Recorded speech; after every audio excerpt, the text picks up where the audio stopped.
मुलींचे ॲडोलेसेंट मुलींचे कळी उमलताना किंवा दोघांचे मुलं आणि मुली आम्ही दोघंही दाम्पत्य डॉक्टर असल्यामुळे आम्ही कॅम्प्समध्ये RSS कॅम्पमध्ये कॉलेजेसमध्ये जाऊन त्यांचे लैंगिक स्वच्छता मेन्स्ट्रुअल हायजीन नंतर महिलांचे आजार किंवा मुलींनी काय काळजी घ्यायला पाहिजे की महाविद्यालयानंतर त्यांचं काही काळानंतर लग्न होणार असतं आणि त्यांनी आत्तापासून काय काळजी घ्यायला पाहिजे। ओठात विद्रोह अन पोटात विस्तव डोळ्यात आग अन उरात त्याग ध्यास मनी सदा लोक कल्याणाचा त्यांनीच रचला पाया नव इतिहासाचा म्हणूनच ठरल्या त्या नवदुर्गा।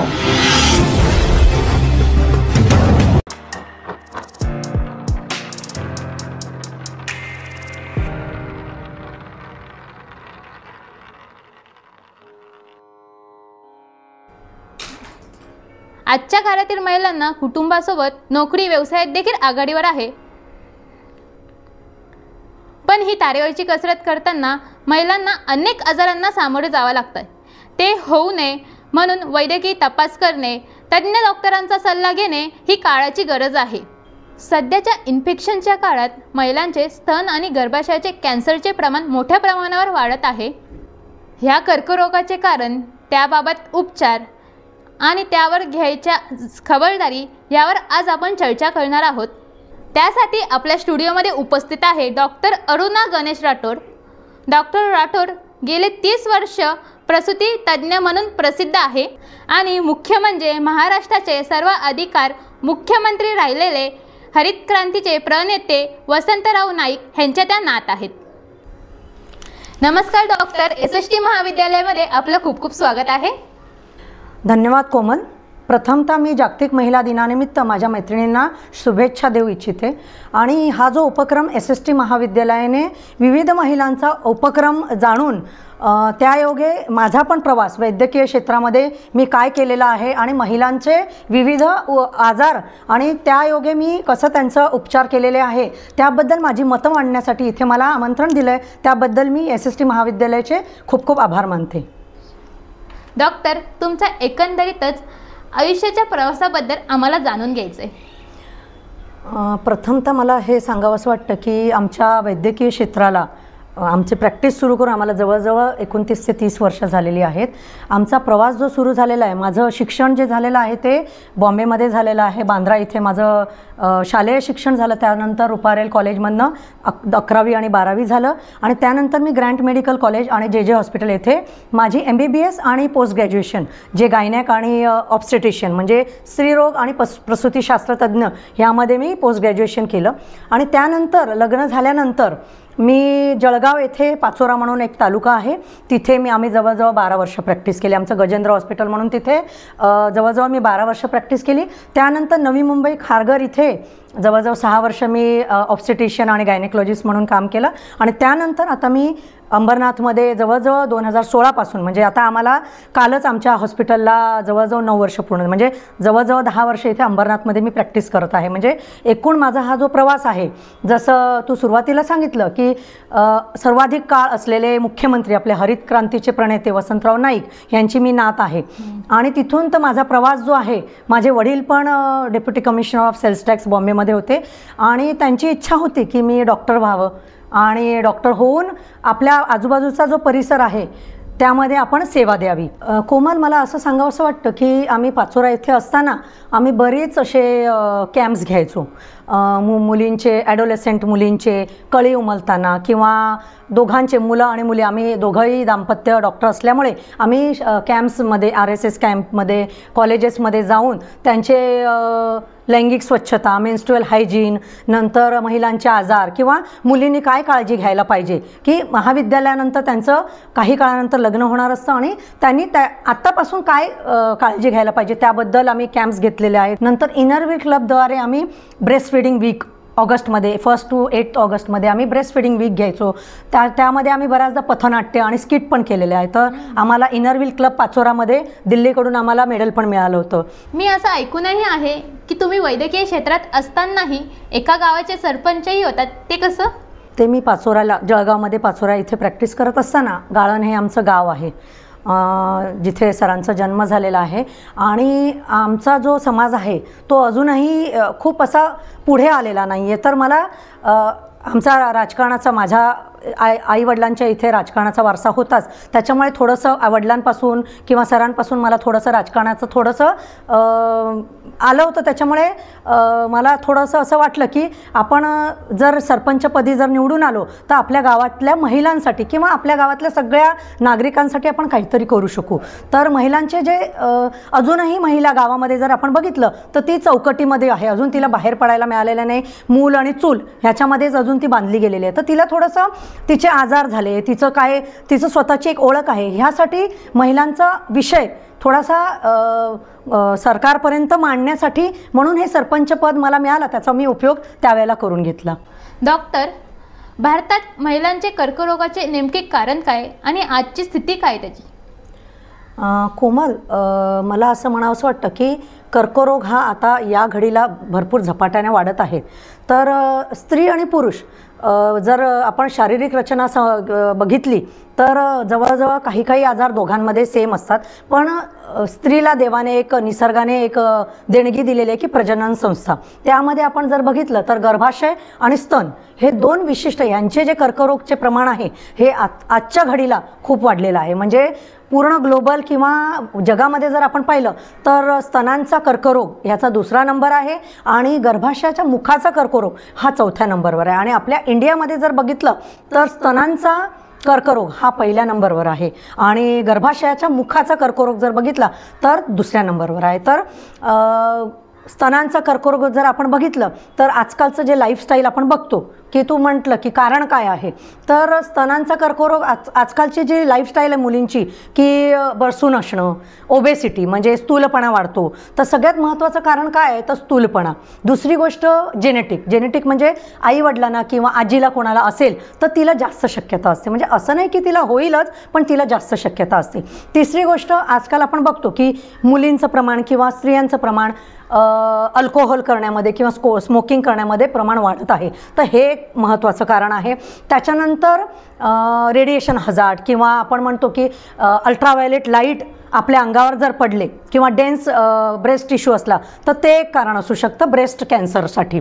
त्यानंतर पाळीचं वय जे म्हणतो आपण ते जर लवकर असलं आणि पाळी जाण्याचं वय जर उशिरा असलं तर ते एक कारण आपण म्हणू शकतो की स्तनांचा कर्करोग लवकर होऊ शकतो.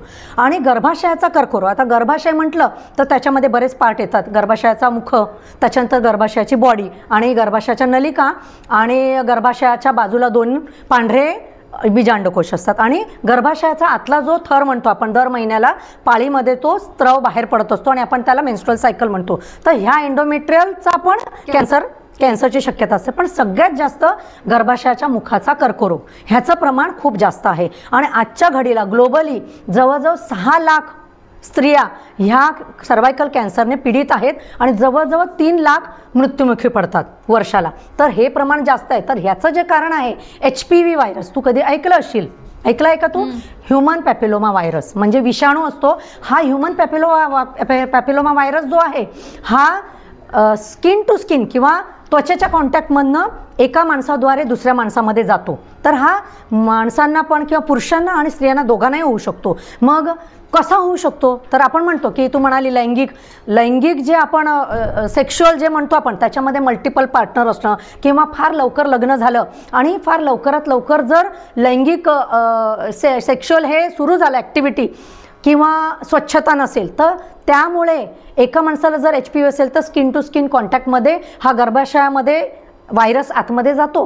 तो बरेच दिवस तसाच राहतो इनॲक्टिवेट. पण काही कालानंतर कधी काही पेशंटची इम्युनिटी किंवा रोगप्रतिकारशक्ती चांगली असली तर तो विरून जातो किंवा निघून जातो. पण काही वेळेला काही पेशंटच्या याच्यामध्ये तो मुखाजवळ त्याच्यापासून मुखाच्या ज्या पेशी असतात, कर्करोग म्हटलं तर आपण काय म्हणतो की आपल्या शरीरामध्ये पेशी ज्या असतात, पेशी किंवा टिश्यू ते सारखे विभाजन पावत असतात. पण कर्करोगामध्ये काय होतं, ॲबनॉर्मली खूप वाढतात आणि त्याचा समूह होऊन ट्यूमर होतो. कर्करोग म्हणजे आपण काय म्हणतो, एखादा ट्यूमर किंवा स्वेलिंग असलं तर त्याला आपण कर्करोग म्हणतो. तर हा जो ॲबनॉर्मल पेशी तयार करतात ह्या HPV व्हायरसमुळे, तर कधी हा HPV व्हायरस अशा ह्याच्यामध्ये ॲबनॉर्मल पेशी तयार करतो आणि मुखाचा कर्करोग होऊ शकतो. तर HPV व्हायरससाठी आपण काळजी घेणं किंवा स्वच्छता राखणं किंवा मल्टिपल पार्टनर्स किंवा अर्ली एजमध्ये लग्न न होऊ देणं, म्हणून आजकाल आपण म्हणतो की 18पेक्षा 21मध्ये मुलींचं लग्न झालं तर तिची बॉडी किंवा तिची प्रजनन संस्था अगदी मॅच्युअर झालेली असते आणि त्यानंतर जर तिला बाळंतपण झाले किंवा बाकीच्या गोष्टी झाल्या तर तिचं शरीर एकदम परफेक्ट किंवा फिट असतं. म्हणून ही जी कारणं आहे ती सर्वायकल कॅन्सरसाठी आपण म्हणू शकतो. डॉक्टर, या आजारांची लक्षणं काय आहे आणि त्यासाठी आपण महिलांनी काय काळजी घेतली पाहिजे? खूप छान प्रश्न विचारला कोमल तू. हा प्रश्न आहे तो बऱ्याच मुली किंवा महिला माझ्याकडे येतात तेव्हा विचारत असतात. तर आपण प्रथमतः बघितलं तर स्तनांचा कॅन्सर, स्तनांची कॅन्सरची सुरुवात कशी असते किंवा लक्षण काय असतं. तर एखादी महिला माझ्याकडे येते की ती बऱ्याचदा सांगते की डॉक्टर माझ्या स्तनांमध्ये गाठी वाटतात किंवा मला दुखतं, किंवा कधी कधी काय असतं की डिलिव्हरी झाल्यानंतर बाळाला पाळतच असते ती स्त्री आणि तिला एखादी गाठ जाणवते, मग ती आपल्याकडे येते. तर स्तनांमध्ये एखादी गाठ असणं, आता बऱ्याच वेगवेगळ्या गाठी असतात. पूची गाठ असते किंवा साधी गाठ असते, कधी कधी आतल्या ज्या ग्रंथी असतात स्तनांमधल्या त्याच्यामध्ये ड्रायनेस आला किंवा कोरडेपणा आला तर त्याला आपण मस्टायटिस म्हणतो. ती गाठ कर्करोगाची नसते. तर जी हार्ड असते आणि ती ब्रेस्टच्या टिश्यूमध्ये हलत नाही. आता साधी जी गाठ असते ती आपण त्याला ब्रेस्ट माऊस म्हणतो. माऊस म्हणजे काय? उंदीर. उंदीर कसा पळतो तसं ब्रेस्टमध्ये एखादी गाठ जर हलत असेल तर ती साधी गाठ असते. आणि एखादी जी गाठ असते ती अगदी त्या स्किनला चिटकलेली असते आणि ती हलतही नाही आणि अगदी हार्ड असते. मग एखादी अशी जर गाठ त्या स्त्रीला लक्षात आली तर तिने ताबडतोब हॉस्पिटलमध्ये किंवा तिच्या फॅमिली डॉक्टरांकडे जाऊन त्याची तपासणी करणं आवश्यक आहे. मग आता त्याच्यासाठी तपासणी काय आहे तर सगळ्यात आधी आपण सोनोमॅमोग्राफी करतो. सोनोमॅमोग्राफी कसं, आपण पोटाची जशी सोनोग्राफी करतो की आपला अपेंडिक्स आहे का, बाकीचे काही आजार आहे का हे बघण्यासाठी जसं सोनोग्राफी करतो तसं ब्रेस्टची सोनोग्राफी करतो, त्याला सोनोमॅमोग्राफी म्हणतात. त्यामध्ये आपल्याला कळतं की ही गाठ कसली आहे. मग त्याच्यामध्ये वेगवेगळ्या स्टेजेस असतात, बिराड 1, बिराड 2, बिराड 3. बिराड 1, 2 असेल तर नॉर्मल असते, पण बिराड 3 सस्पिशियस किंवा 4 असेल तर ताबडतोब त्याचे पुढचे उपचार केले गेले पाहिजे. दुसरा कॅन्सर आपण जर बघितला की गर्भाशयाचा कॅन्सर किंवा गर्भाशयाच्या मुखाचा कॅन्सर, ह्याची लक्षणं जर म्हटली तर स्त्रियांना किंवा मुलींना, आता मी 30 वर्षाच्या प्रॅक्टिसमध्ये बघितलं आहे शक्यतो मुलींना सर्वायकल कॅन्सर लगेच होत नाही, कारण तिची जी सेक्शुअल ॲक्टिव्हिटी किंवा लग्न झाल्यानंतर सेक्शुअल ॲक्टिव्हिटी सुरू झाल्यानंतर हे सगळे आजार सुरू होतात. त्याच्यामुळे मुलींमध्ये लग्नाच्या आधी फार शक्यता कमी असते. त्याच्यामुळे महिला ज्या माझ्याकडे येतात की डिलिव्हरी झालेल्या किंवा 2 बाळंतपण झालेले किंवा काही आजार झालेले, तर ह्या महिला काय कंप्लेंट घेऊन येतात की मला पाळीमध्ये खूप रक्तस्राव होतो, गाठी पडतात किंवा माझ्या रक्तस्रावाला वास येतो किंवा कधी कधी संबंध किंवा शारीरिक संबंध आल्यानंतर मला ब्लिडिंग होतं, किंवा सगळ्यात महत्त्वाचं जेव्हा एखादी स्त्री मेनोपॉज किंवा 45 वर्षांचा तिची पाळी गेली आहे आणि एखादी आजी किंवा प्रौढ महिला आली 45 किंवा 50 की माझी पाळी गेलेली आहे 50 म्हणजे 10 वर्ष झालेले आहे पण मला आता ब्लिडिंग होतं आहे, अशी जी लक्षणं जर आपण बघितली किंवा पोटामध्ये एकदम खालच्या दिशेला एकदम असं अणकुचीदार किंवा थ्रोबिंग पेन म्हणतो तसं व्हायला लागतं किंवा ताप यायला लागतो, आपलं वेट कमी व्हायला लागतं, अशी काही लक्षणं, किंवा कधी कधी महिलांना सफेद स्त्राव किंवा वाईट डिस्चार्ज जायला लागतो, अशा वेळेला त्या स्त्रीचं सर्वायकल कॅन्सरसाठी इन्व्हेस्टिगेशन करणं आवश्यक आहे. मग आता सर्वायकल कॅन्सरसाठी इन्व्हेस्टिगेशन काय काय असतं तर सगळ्यात आधी आपण सोनोग्राफी करतो. सोनोग्राफीमध्ये आपल्याला काही जाणवलं, शक्यतो सोनोग्राफीमध्ये आपल्याला पूर्ण गर्भाशयाचा ओव्हरीज ज्या असतात अंडाशय त्याचं आपल्याला कळतं. एंडोमेट्रियल हायपरप्लेझिया म्हणजे मी जसं सांगितलं की गर्भाशयाच्या आतल्या थराला एंडोमेट्रियल म्हणतात आणि एंडोमेट्रियम जो थर आहे हा 8 to 12 मिलीमीटर असतो. ह्याच्यापेक्षा जर जास्त वाढलेला असेल तर आपण काय करतो, सोनोग्राफी करतो आणि त्याच्यानंतर एंडोमेट्रियमचे DNC करतो. DNC म्हणजे डायलेटेशन आणि क्युरेटाज ॲनेस्थेशिया देऊन, आणि मग तो एंडोमेट्रियल तपासायला पाठवतो हिस्टोपॅथॉलॉजीच्या. मग त्याच्यामध्ये आपल्याला कळतं की ह्या एंडोमेट्रियलला TB झालेला आहे का, ट्युबरक्युलोसिस झालेला आहे का, किंवा साधा हॉर्मोनल काही प्रॉब्लेम आहे का, की कर्करोग किंवा कॅन्सर झालेला आहे का. त्याच्यानंतर आपण पॅप्समियर म्हणून एक टेस्ट असते. त्याच्यामध्ये आम्ही OPD बेसवर ही प्रोसिजर करतो. याला काही ॲनेस्थेशिया वगैरे द्यावी लागत नाही. ह्यामध्ये एक स्पॅच्युला असतो. आम्ही स्त्रियांच्या मुखापासून त्या स्पॅच्युलाने त्याचे टिश्यू घेतो आणि ते ड्राय स्लाईडवर त्याचं काही एन्झाईममध्ये आपण त्याचं ड्राय करतो आणि लॅबला पाठवतो. दुसरी एक टेस्ट असते LBC, लिक्विड बेस्ड सायटोलॉजी. आता पॅप्समियरपेक्षा पण ही LBC टेस्ट जास्त इफेक्टिव्ह असते, म्हणजे त्याच्यामध्ये जास्त आपल्याला ॲबनॉर्मल सेल कॅन्सरच्या आहेत का हे कळतं. त्यानंतर आपण कॉल्पोस्कोपी किंवा सर्वायकल बायोप्सी करतो. सर्वायकल बायोप्सी म्हणजे त्या ठिकाणचा एक तुकडा आपण ॲनेस्थेशियामध्ये काढतो आणि तपासायला पाठवतो. तर ही झाली त्याची इन्व्हेस्टिगेशन. तर आणि सगळ्यात महत्त्वाचं आपण आजकाल बघतो की हे करेपर्यंत त्या मुलीला किंवा त्या महिलेला माहिती नसतं. सगळ्यात महत्त्वाचं काय तर अवेअरनेस आणि प्रिव्हेन्शन. आपण म्हणतो prevention is better than cure. म्हणजे झाल्यानंतर ट्रीटमेंट करण्यापेक्षा प्रिव्हेंट केला तर बरं राहील असं आपण म्हणतो. तर प्रिव्हेन्शन कसं होईल तर तुम्ही मुलींना किंवा कॉलेजमध्ये किंवा महिलांना तुम्ही स्तनांमधली गाठ आंघोळ करताना तपासणं, स्वतःची स्वतः तुम्ही तपासा आणि तुम्हाला असं काही जाणवलं तर ताबडतोब दवाखान्यात जा, सोनोग्राफी करून घ्या. आणि सर्वायकल कॅन्सरमध्ये आपण आता बघितलेलं आहे की बाकीचं तर आपण करू शकणार नाही, पण एक लस आलेली आहे, त्यामध्ये एक HPV वॅक्सिन आलेलं आहे. ते प्रत्येक मुलीने 9 वर्षापासून तर 45 वयाच्या बाईने ते लस घेणं आवश्यक आहे, जेणेकरून तिला तो आजार सर्वायकल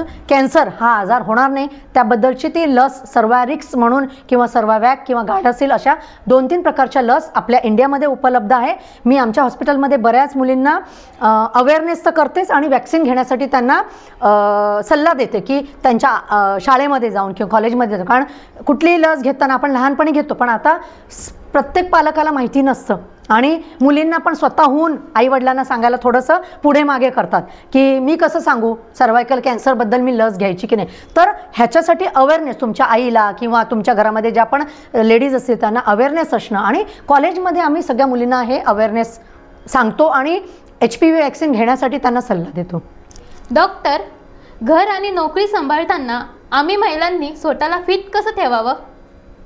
बरोबर आहे. हा प्रश्न अगदी अचूक प्रश्न आहे. कारण कसं असतं ना, मी बघते की आजकालच्या जमान्यामध्ये स्त्रिया कितीही पुढे गेलेल्या असल्या, अगदी चंद्रावर पोचलेल्या आहेत, पण घर सांभाळताना किंवा नोकरी सांभाळताना किंवा तुम्ही कॉलेजमध्ये येता तेव्हा स्वतःच्या फिटनेसकडे दुर्लक्ष होतं.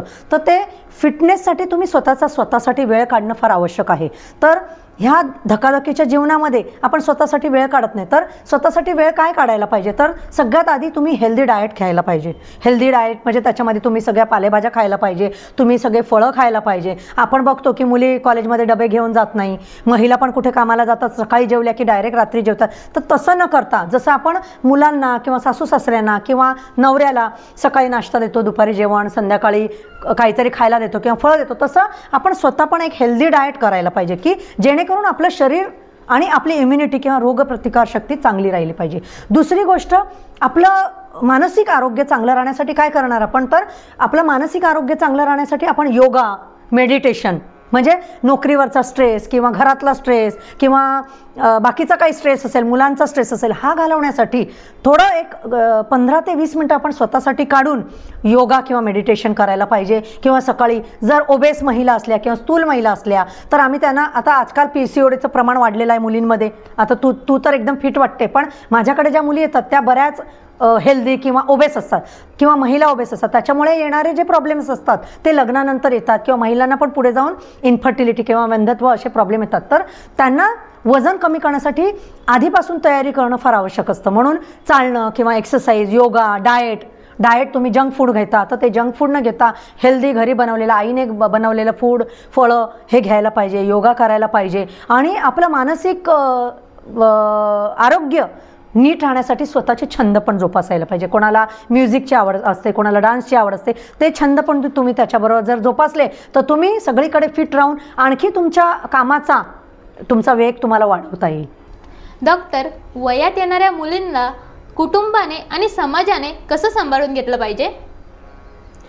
कोमल, आपण जर बघितलं की जेव्हा मुलीला पाळी येते तेव्हा बऱ्याचदा त्या मुलीलाही कळत नसतं की काय झालेलं असतं. अगदी रक्त गेलं की ते घाबरायला लागते. म्हणजे आजची तशी परिस्थिती नाही आहे, पण तरी काही ठिकाणी असं बघितलं जातं की मध्यमवर्गीय किंवा आपण बघतो की बऱ्याच ठिकाणी कामवाल्या ज्या महिला असतात त्यांच्या मुली वगैरे असं आपण जर बघितलं तर त्यांना जेव्हा पहिल्यांदा ब्लिडिंग सुरू होतं किंवा मेन्स्ट्रुअल सायकल किंवा मासिक पाळी सुरू होते त्यांना माहिती नसतं.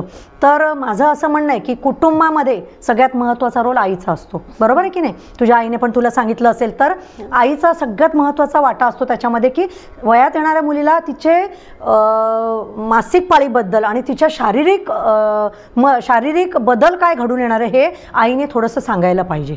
हे झालं कुटुंबाच्या बाबतीत. आणि समाजाचं तर जर तू पाहिलं तर 10वीपर्यंत शाळेमध्ये असते, 11वी 12वीमध्ये ती कॉलेजमध्ये जाते. तर शाळा कॉलेजमध्ये मला असं म्हणायचं आहे की प्रत्येक शिक्षिका कॉलेजमधली किंवा शाळेमधली हिने एक त्या मुलींना एक वेगळं असं प्रशिक्षण किंवा तिला असं तिच्या ह्याच्यामध्ये घेऊन तिला विचारायला पाहिजे किंवा घाबरलेली आहे का किंवा काय असं सगळं हे करून त्यांना एक प्रशिक्षण दिलं गेलं पाहिजे की प्रत्येक महिन्याला हे ब्लिडिंग होणारच आहे, त्याबद्दल तुम्ही काय वापरायला पाहिजे, त्याची स्वच्छता काय घ्यायला पाहिजे. आणि ब्लिडिंग जास्त झालं तर पोट जर दुखलं, ब्लिडिंग जास्त झालं तर त्याच्याने काय होईल, कॉलेज बुडते, शाळा बुडते, मग तुमचं शैक्षणिक जे आहे त्याच्यामध्ये थोडासा खंड पडतो. तर हे होऊ नये म्हणून शिक्षकाने आता बऱ्याचदा त्यांना लक्षात येतं की अरे ही मुलगी दर महिन्याला 2-3 दिवस येत नाही, तर शिक्षिकेचं पण हे कर्तव्य आहे की ह्या मुलींना प्रत्येक गोष्ट समजावली गेली पाहिजे. आईने पण घरामध्ये, आई असेल, मोठी बहीण असेल, आजी असेल, तिला सगळं सांगितलं गेलं पाहिजे. आणि तिची ह्या सगळ्यांमध्ये शारीरिक बदल होत असतात, त्याच्यामुळे तिचं मानसिक स्थिती थोडी बदललेली असते, ती घाबरलेली असते, थोडीशी भेदरलेली असते, तिला कळत नसतं काय होतं आहे. त्याच्यामुळे तिची मानसिक स्थिती समजून तिला थोडंसं सगळं समजावून सांगून तिला आपल्या थोडंसं तिचं आराम करण्यासाठी किंवा तिचं खाण्यापिण्याकडे लक्ष देणं किंवा तिला झोपू देणं, आराम करणं. अगदीच असं नाही म्हणत की कॉलेजच बुडवावं लागेल, तर तिला असं काही वेगवेगळे प्रॉब्लेम असतील तर लवकरात लवकर दवाखान्यात नेऊन डॉक्टरांना दाखवून तिचे काय प्रॉब्लेम आहे, तिची पाळी जर रेग्युलर नसेल किंवा तिला अगदीच महिन्याला 2-3दा ब्लिडिंग होत असेल तर त्यामुळे काय होईल, तिचे रक्त कमी होईल आणि रक्त कमी झाली की ती वीक होईल, वीक झाली की मग तिला होणारे आजार जास्त असतात. त्याच्यामुळे ह्या ज्या गोष्टी आहेत ह्या आईने किंवा शिक्षिकेने किंवा बहिणीने किंवा समाजाने आपण म्हणतो आणि प्रत्येकाचं एक कर्तव्य असतं. किंवा तुम्ही आता ग्रुपमध्ये असता तर मुलं पण आता तुमची मित्र असतात तर त्यांना पण माहीत, म्हणजे आम्ही एक उपक्रम केला होता की मुलांना पण मुलींचे पेन कसे होतात त्याच्यासाठी एक मशीन आहे, तर त्यांना ते अनुभवता आलं की मुलींना कसे पेन होतात.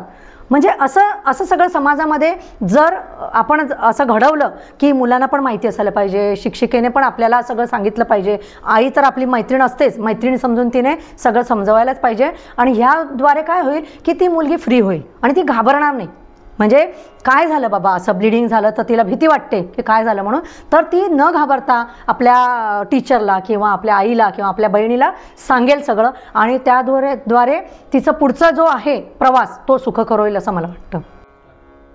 तर दर्शको, घर आणि नोकरी कसं सांभाळतपणे सांभाळायचं आणि स्वतःला कसं फिट ठेवायचं हे डॉक्टर अरुणा राहतर यांनी खूप मोलाचं मार्गदर्शन केलं आहे.